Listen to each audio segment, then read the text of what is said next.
Hey everyone, this is your OG, Original Gamer, and this is another Godforge video. We'll be providing you a speed recap of Fateless' podcast that features Simon, Sham, Chosen, and Shamil. He's a raid player for the last 6 years and has been doing content for the last 4 years from Poland. And he's going to talk about the power of localization and what it means to have the game in your language, especially for games that are globally released, like Raid or Godforge.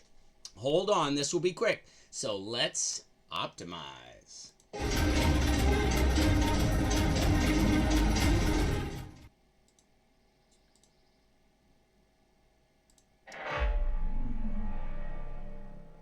Hey everybody, welcome to this week's Fateless podcast episode. Joining me from the team is going to be Sham and Simon, and then our special guest for this episode is going to be Samail. All right, so Samail is their guest today on the podcast.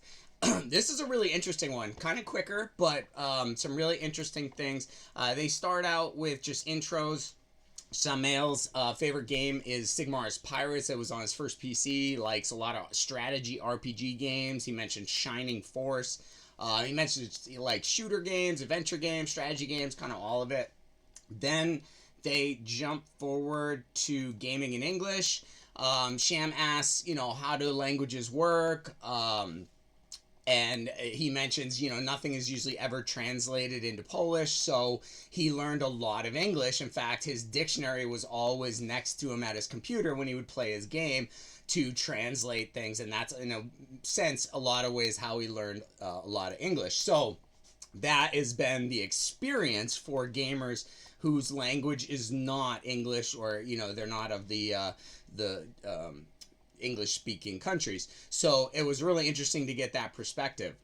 Then, and they go on to kind of go into it, Polish language barriers next. So Simon asks him, okay, but how is it now, with all of this focus on localization with games that are global and these translation tools and things like that. And so he mentions that it was better a few years back, in fact, but it's kind of gotten a little worse because of the cost-benefit analysis of, like, it was expensive to do, and is it worth it? Is it worth it for this market or that market or wherever you're going into? You just can't translate, for every language on Earth just for the heck of it. It's cost prohibitive.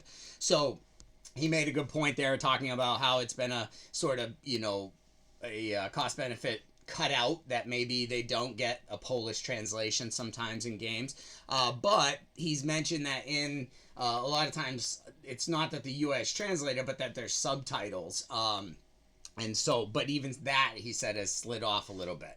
So that was interesting to hear. And he talks about subtitles and accessibility, and the Polish player community.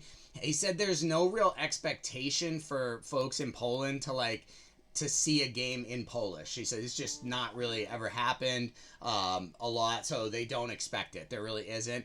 He said the first question that they all want to know is, will there be Polish language in this game or that game whenever he covers content? That's like the thing they want to know. So we'll get into that more. Sham will talk a little bit about what Godforge is hoping to do on its global launch, which is still a little ways away, so it's all fairly speculative, as he says too. But we'll give you just a quick wrap up of that. So subtitles and accessibility.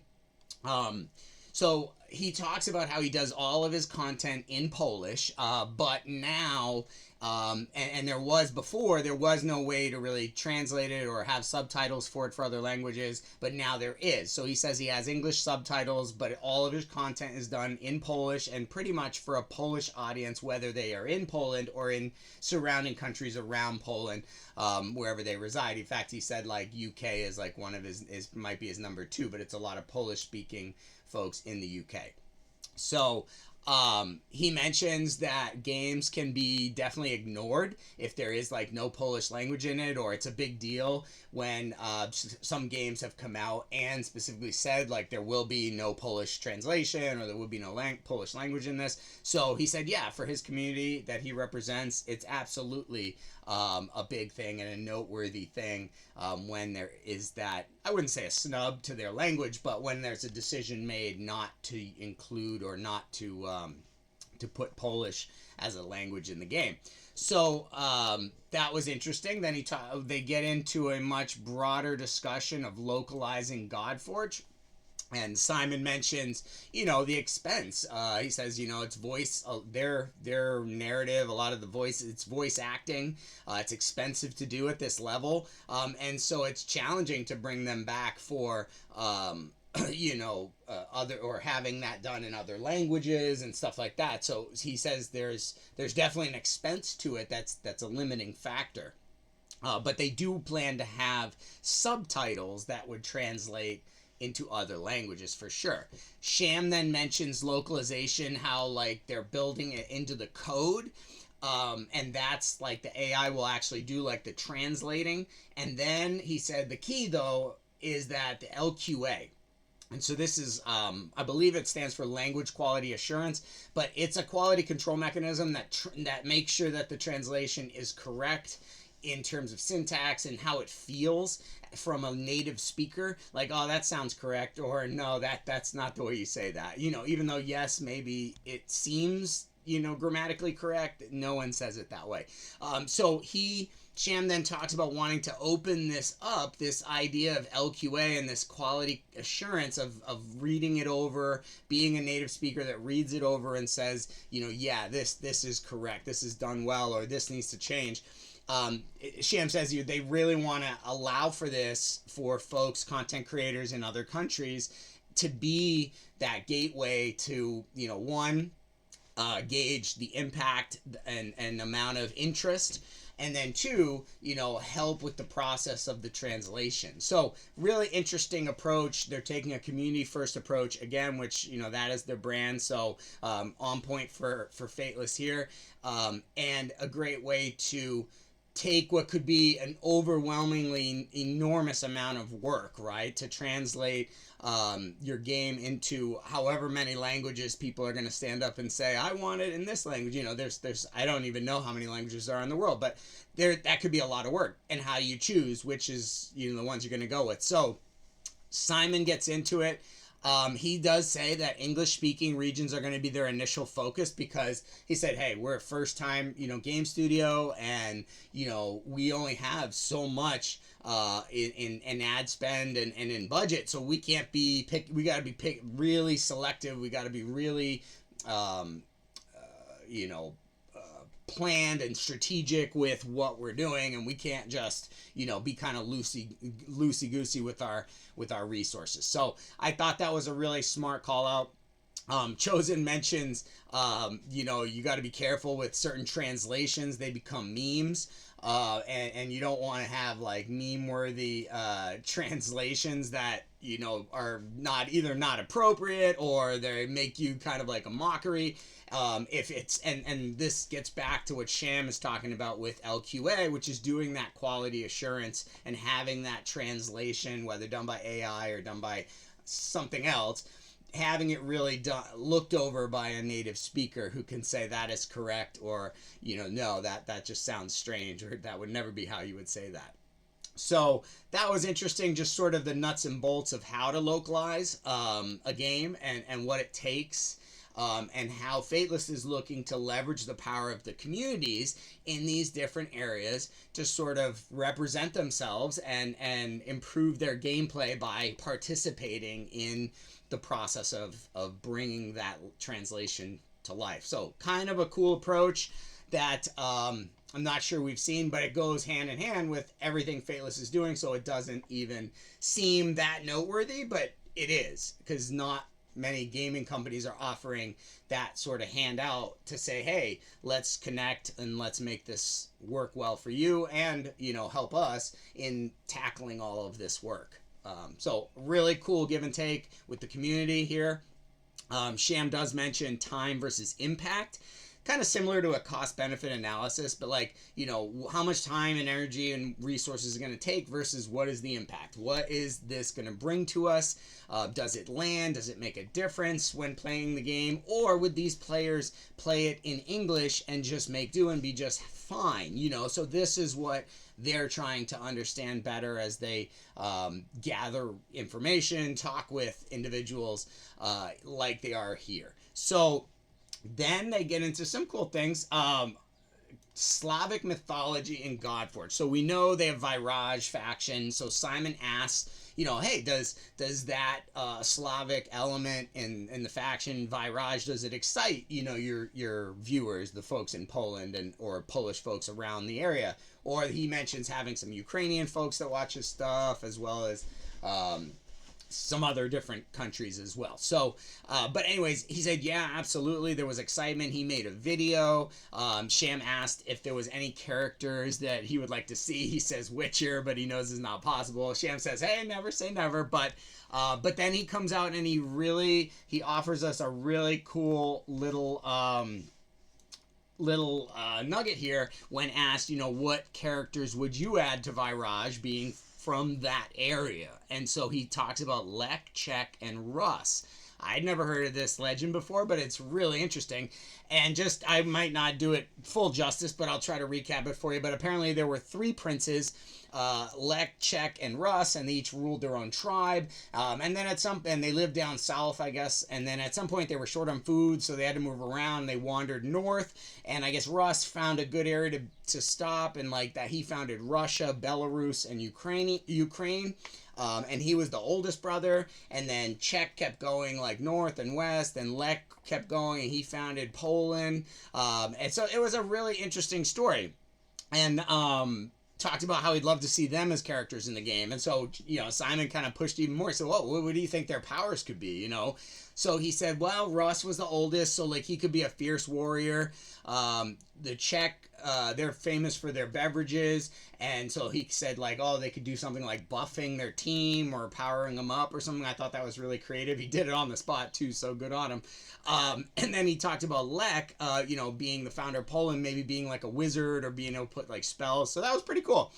Just very off the cuff, but a very interesting little nugget.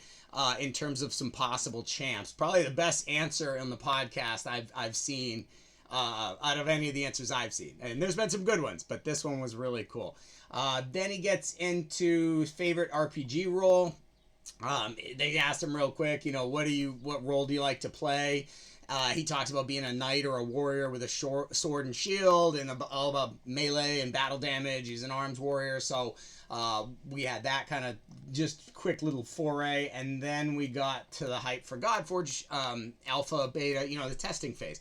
So Simon says, hey, you know, alpha's coming soon. We're going into the depths of the cavern. What is the hype, you know, like in Poland? And he says, oh man, it is. There's lots of interest. You know, every time I put out a video, it's exciting because he's been covering Raid now for the last 4 years, he mentioned. So, you know, obviously we know the Raid community is very hyped and aware for Godforge. That's probably one of the biggest communities, maybe most aware communities.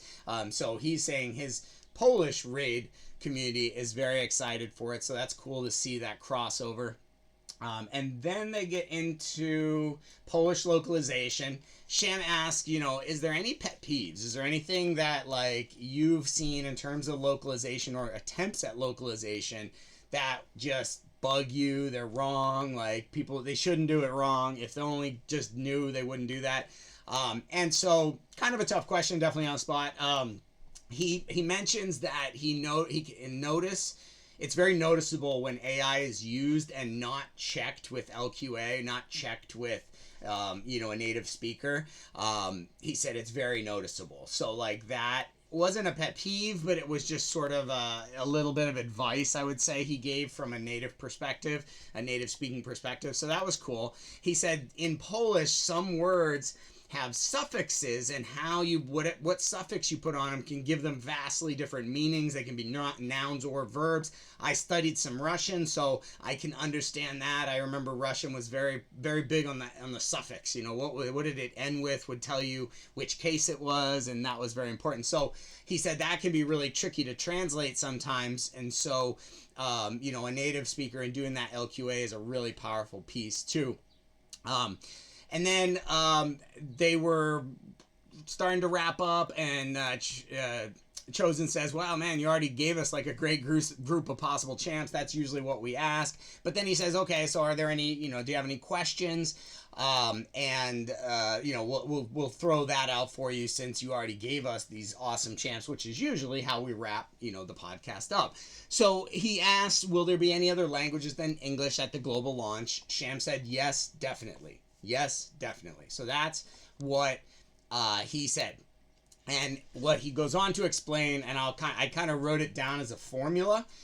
It's AI, which does the initial translation, plus LQA, which is that native, you know, speaker reviewing it and making sure it's appropriate and make sure it actually feels right, plus interest, plus impact equals, yeah, why not? That's the formula that I took. So if there's interest, if there is going to be a big impact to translating, like if it's going to open up a lot more gamers because of the translation, then yeah, why not, he says. So that's a great answer. Flexible and yet has a plan. And even though we were real close to wrapping up, we still go on to have a bit more. So they get into the cost of localization, and Sham talks about how it's the number of words translated times the cost of those translators in whichever area, which varies. So it's not a set cost or a fixed cost.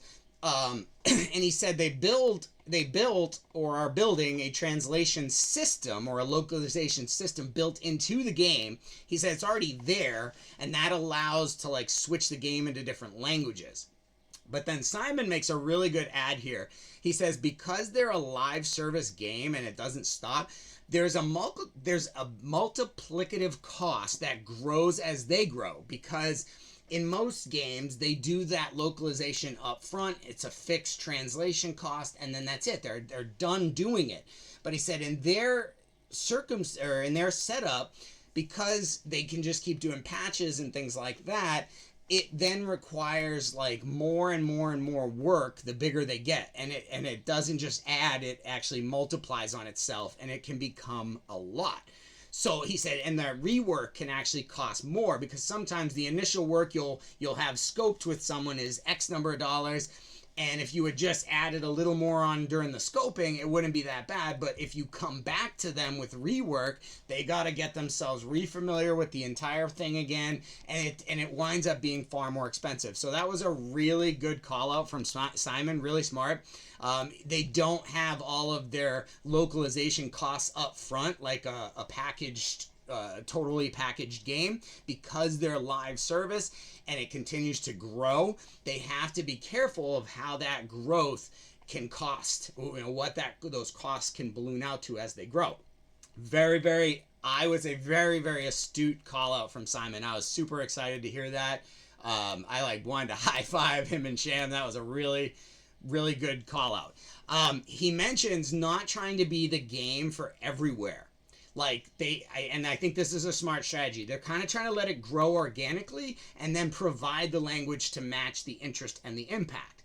So like for my global viewers, the message is there. I think we got to like make some noise, right? Let them know what languages are most important to us, to you.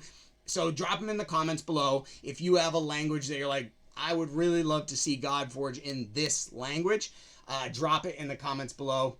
We'd love to hear who is most represented and who wants to see Godforge in what language. So they wrap up here, so we will as well. So, all right, this was another week of Fateless's podcast with a speed recap. Very interesting episode about how Godforge will appeal to and be playable by gamers around the world. I hope you enjoyed this quick recap. Take care of yourself, and remember, play smarter.